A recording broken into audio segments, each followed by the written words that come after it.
the bell for round one, let's take time out to visit the camps and see how each man trained for the big fight. Joe Louis makes his camp at Pompton Lakes, New Jersey. In the white T-shirt at Louis' left is trainer Manny Seaman. And here's Joe ready for a workout. He emerges from his dressing room, then huddles with trainer Seaman. It's a warm, sunny day, so Joe decides to work outdoors. In recent years, Louis has picked up a great deal of bulk in both his legs and his chest. He weighed in for this match with Marciano at 212 3/4 pounds. At the peak of his career, his effective fighting weight was closer to 200. Louis is 6 feet 2 inches tall, and when these films were taken, he was 37.5 years old. Joe has long arms, as you can see. His reach is 76 inches, 9 inches more than Rocky's 67. Before sparring, some limbering up calisthenics. Not bad for a man nearing 40. That's enough of the bicycle, Joe. Now, how about a few sit-ups?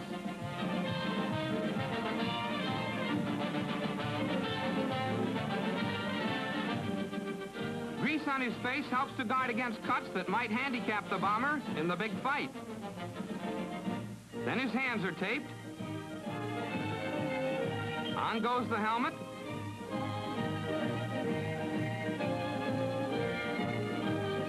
And finally, the gloves.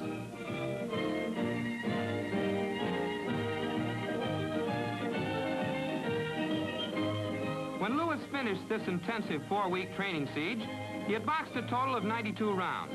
Near the end, he blasted a sparmate to the canvas with a right-left combination. Then he went 2 rounds against well-known heavyweight Elkins Brothers. Brothers, playing Marciano, kept on crowding Louis, just as Rocky was sure to do. But Joe backed into the ropes several times and cracked his defensive shell with ripping rights. That right, you remember, has always been the bomber's most effective weapon. Yet, in the big fight, we'll see Louis relying principally upon his left jab, as he's been doing here.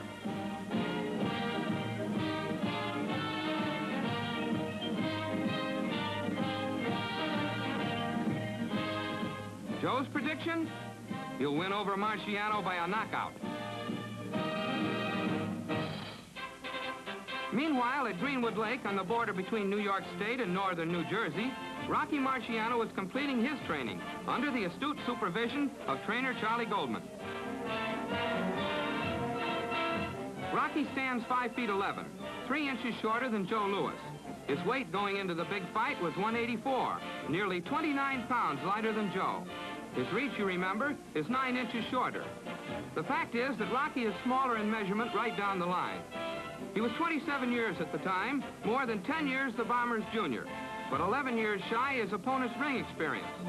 The slight favorite at fight time was not Rocky Marciano, but Joe Louis.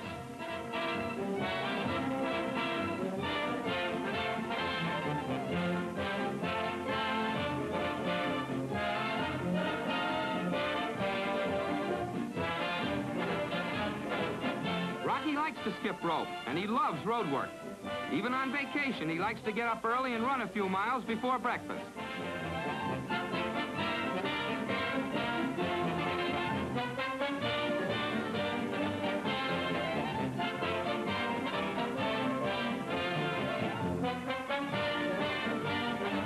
Here's Charlie Goldman adjusting Rocky's helmet.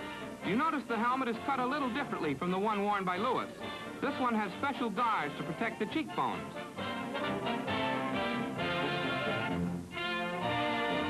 Goldman has been Marciano's trainer right from the start. It was to Goldman that manager Al Weil entrusted this crude, unorthodox slugger who knew little about the science of boxing. Goldman, one of the top trainers in the business, is confident he has taught Rocky how to handle Louis. Here he is lacing Rocky's gloves prior to a few rounds of sparring. All in all, Rocky boxed 109 rounds while in training. You see him here wearing that cheek-protecting helmet. And if you watch closely, you'll find him ducking from time to time into a little crouch that he claims he patterned after Jack Dempsey's. That's not a defensive crouch. It's a position for attack, a method for crowding in. He's to improve it later on in his career.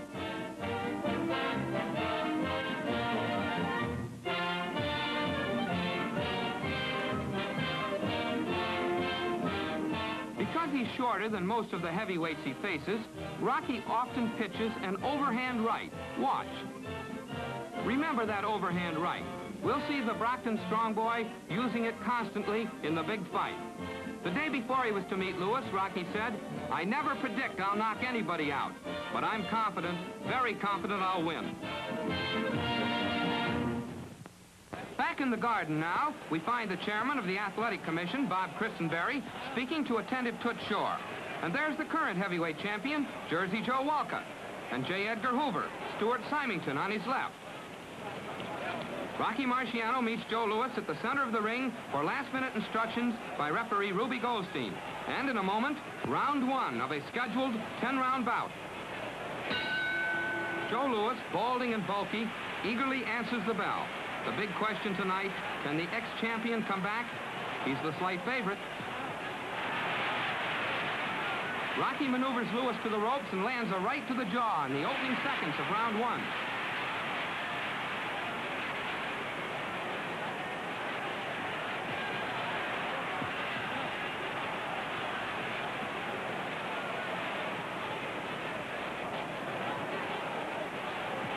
Louis seeking to beat Marciano and thus regain the role of leading contender for the heavyweight crown.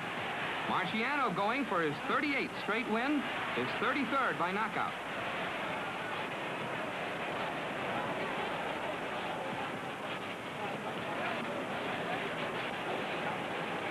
Louis working behind his left jab.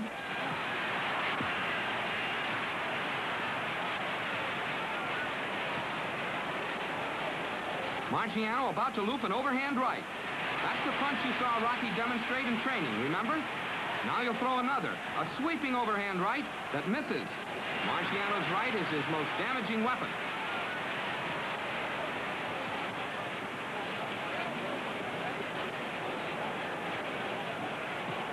Rocky bobbing and weaving a bit. In his later fights, he uses a crouch more pronounced than the one you'll see him use tonight.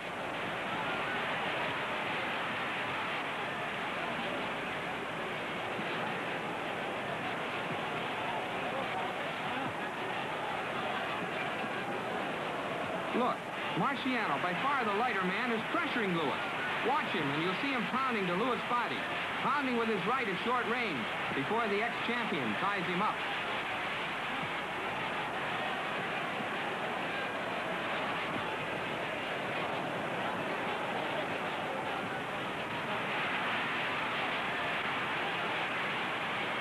Again, Marciano bullies Louis to the ropes, trying to free his right hand. Rocky is devastating when he pins his man against the strands, a fact borne out time and time again in subsequent fights. Louis, another hard right-hand hitter, has caught many a rival against the ropes himself over the years. He's had 70 professional fights.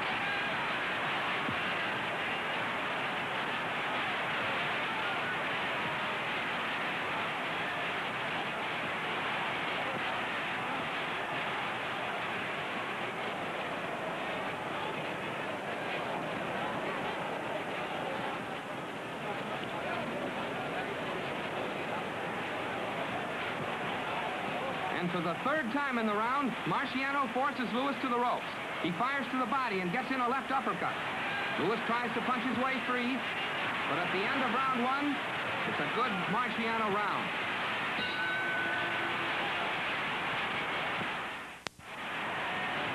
Trainer Manny Seaman whispers last-minute instructions to Joe Louis as he answers the bell for round two and catches a winging left hook from Rocky Marciano. Once more, Louis finds his back to the ropes. Rocky forced him to the strand 3 times in the first round. And here he is, still bullying the ex-champion. Marciano likes to pin his man back, then go to work on the head and body. Rocky, about to miss a right, lands a hard left hook to the head. He's pressuring, gunning for a shot at the heavyweight title.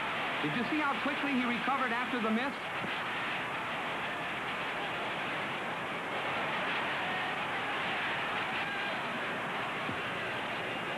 Marciano bobbing and weaving, He hasn't as yet perfected that attacking crouch for which he later becomes famous.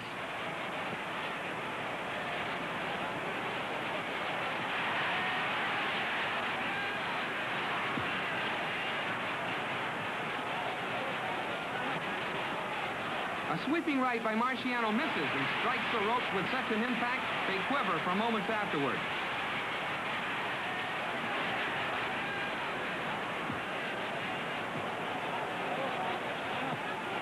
Lewis back to a corner. Joe Louis, generally recognized as one of the greatest heavyweight champions of all time, finds himself bullied, crowded, pressured by a smaller, lighter, but harder-hitting Marciano. Rocky won the first round. He's been constantly the aggressor here in round 2.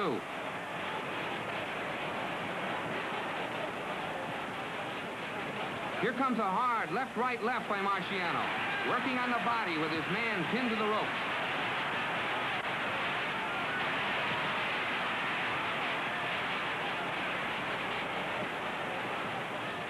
Rocky gets in a solid winging right to the head.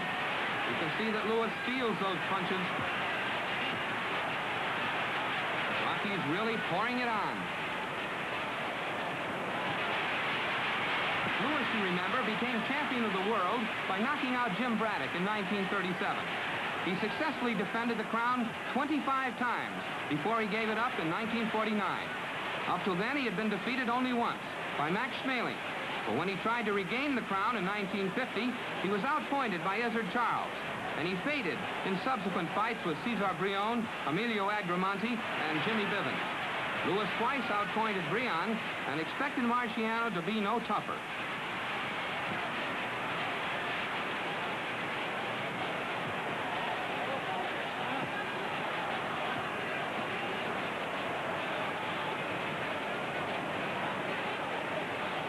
A winging right grazes Lewis's jaw. Marciano goes to work on the body at the end of round 2. A big round for Rocky.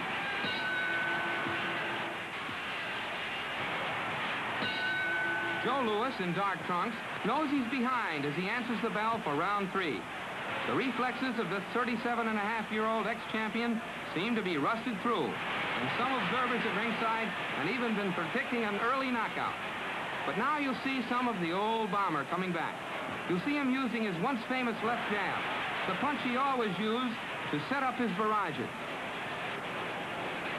17,000 fans in Madison Square Garden are wondering if the ex-champion can stage a comeback. Remember, Louis is the slight favorite tonight. Win or lose, he collects $94,000, a big chunk of which goes to Uncle Sam for back taxes. Marciano gets $50,000.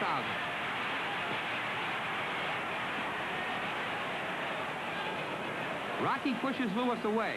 He's looking for an opening for that right-hand bomb of his. Louis, too, has always been a hard right-hand hitter. Louis pawing with his left. He wants to keep this Marciano away from him. He wants to move in, to stalk. Louis, you remember, was always the master stalker. Now, here he is, being pressured himself. Rocky misses a sweeping right. Now keep watching, and you'll see him duck straight into a left hook by Louis. Once before, Joe hurt his left hand in a fight with Jimmy Bivens. It was damaged again here in the 3rd round. But we're going to see the bomber throwing that left jab again and again in the rounds to come. It's the only weapon he still commands completely.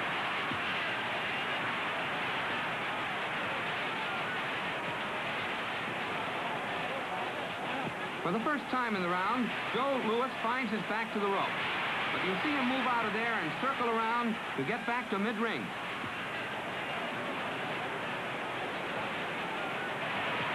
Louis moving a little better in this round. But again, he's back to the ropes, where Marciano fails to land effectively.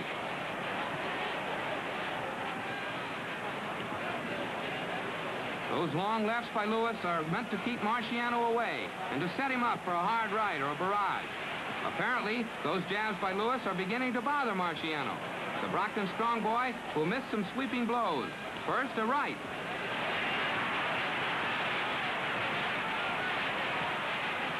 Now, another right.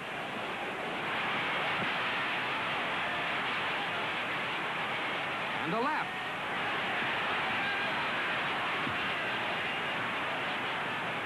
Another right.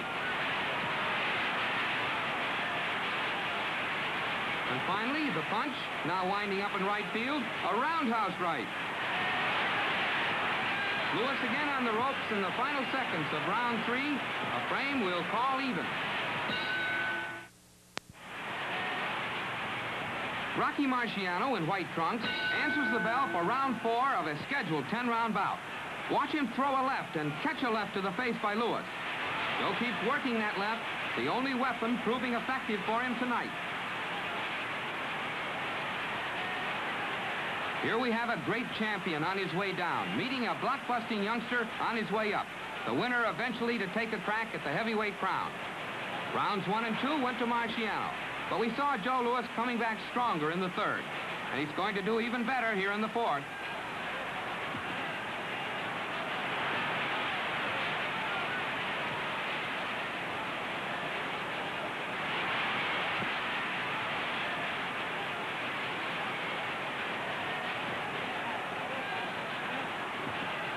Lewis keeps flicking in that left jab.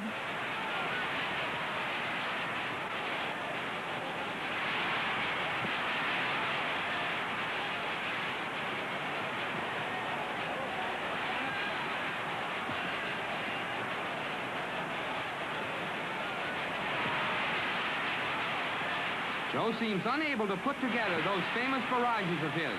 Barrages that so far have mowed down 56 rivals.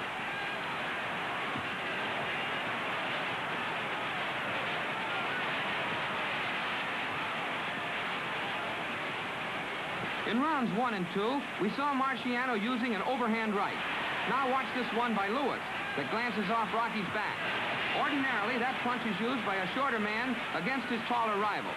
Yet we've already seen that Lewis has 3 inches on Marciano in height and 9 inches in reach.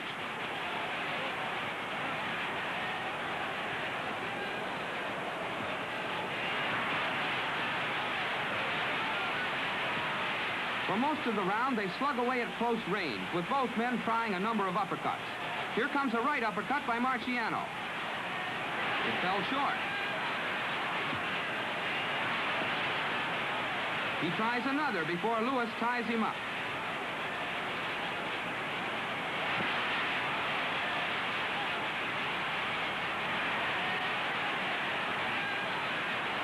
Marciano's nose is starting to bleed.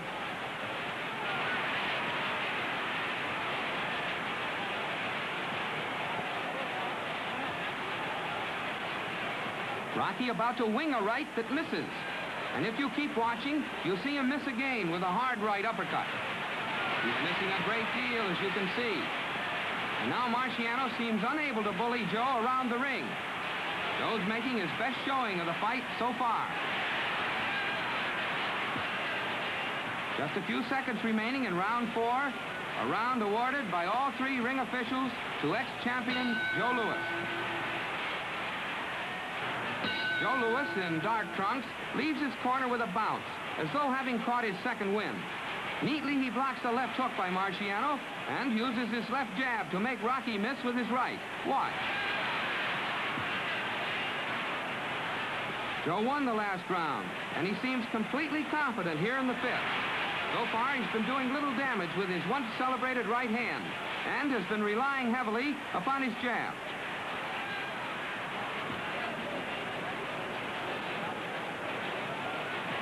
There's that jab to the face by Louis. From the very start, Marciano has been doing the crowding, taking the play from Louis, who once was the stalker himself.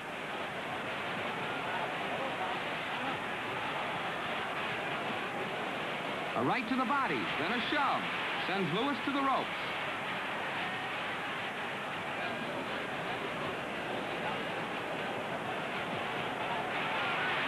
Joe's left jab is keeping Rocky off target a great deal in these last 2 rounds. And yet Louis claimed later he had injured his left hand in the 3rd round.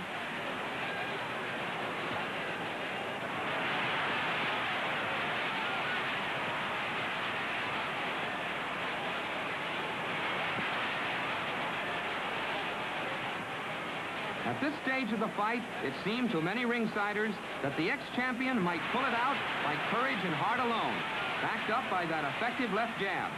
It seemed as though the man once famous for his stalking methods, his blazing barrages, might succeed in outboxing the cruder, less polished Marciano.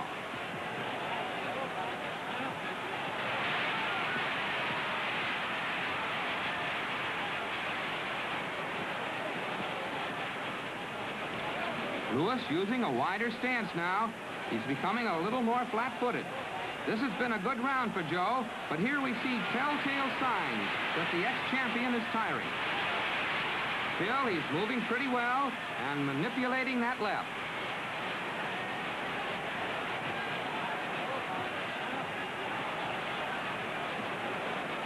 Lewis pushes Marciano away.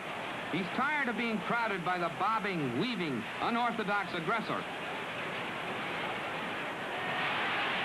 Lewis lands a left jab, followed by a left hook. Both good punches. There's a cut now under Rocky's right eye. And his nose is bleeding again. It was bleeding in the fourth.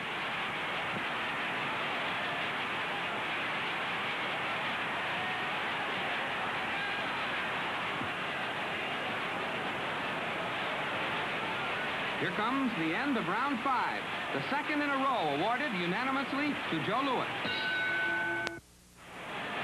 In round 6, Marciano once again took command, just as we'll see him do here in round 7. As early as the 5th round, we saw Lewis tiring. And now here he is, becoming still more flat-footed. The elasticity gone from his legs. Lewis has won his last round.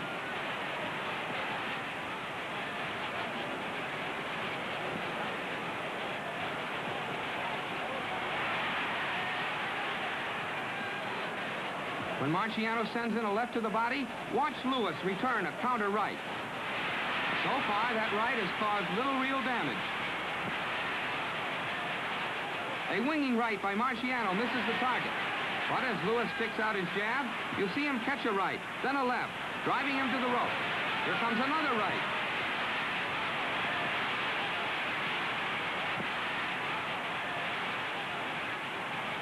Lewis, in dark trunks, has been trying to fire a barrage to the body, one of his most devastating maneuvers when he was in his prime.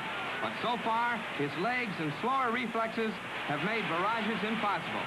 Joe is far too busy dodging Marciano's savage wallop.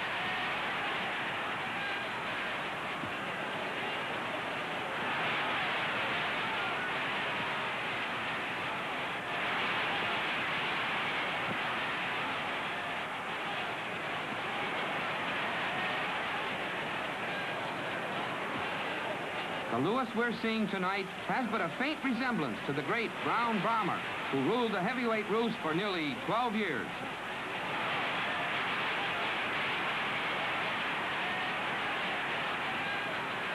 Another sweeping right by Rocky misses. Remember, Marciano was on his way up at this time, and not even his fans were fully aware of the power in that right. Neither was Rocky.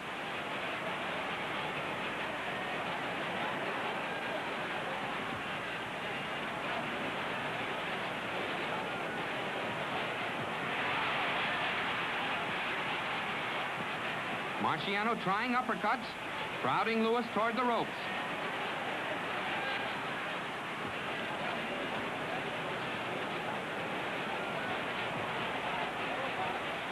Rocky hooks to the head and forces Lewis to the adjacent strands.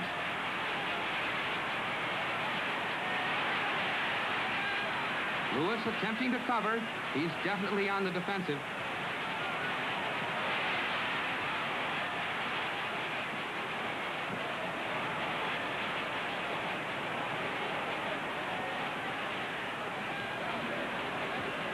Lewis fighting back inside, but throwing fewer punches than Marciano.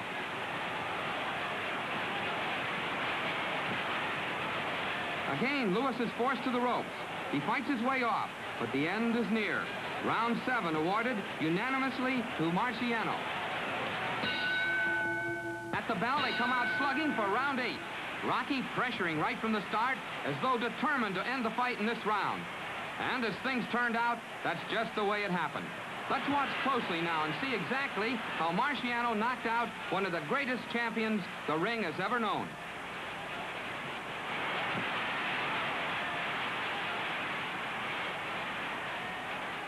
Rocky's crowding leaves little room for Lewis to punch.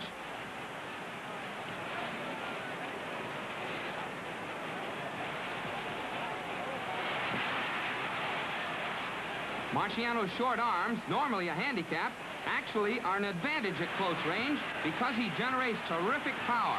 It's a matter of leverage, properly applied. Here comes that big right we've seen Marciano using throughout the fight. It connects with Joe's ear. Keep watching for that punch. That's the one that spells finish for Lewis.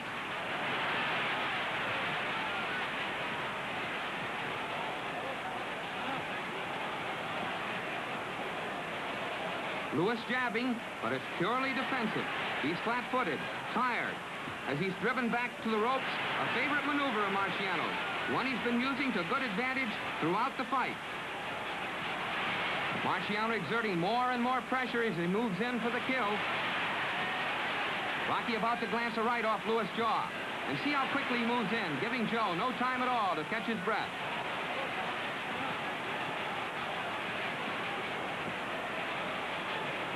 Now watch this. Marciano's hard left hook sends Lewis sprawling to the canvas. Referee Ruby Goldstein counts to 8 before Lewis gets back to his feet. Rocky tears in to follow through his advantage before Lewis ties him up.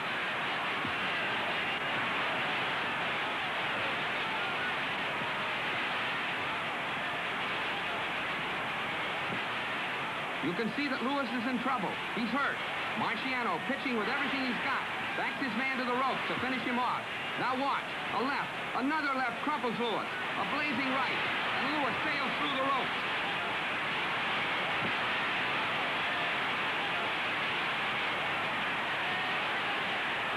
The working press try to help Joe back off the ring apron. Referee Goldstein on the left simply looks at the stricken fighter and knows that the ex-champion is finished for the night. Kneeling in the dark suit is Dr. Vincent Nardiello. Lewis is out. Brought down by a power-packed right to the jaw at 2 minutes, 36 seconds of the 8th round. This is the second time in his career he was knocked out, and the first since Max Schmeling did it in 1936. Rocky is congratulated by trainer Charlie Goldman on the left and by his old-time friend Ali Colombo. Lewis fought only exhibitions after that. As he himself summed up his knockout by Marciano, the reactions were not there. My age counted against me. The Brown Bomber fell October 26, 1951 in the big fight.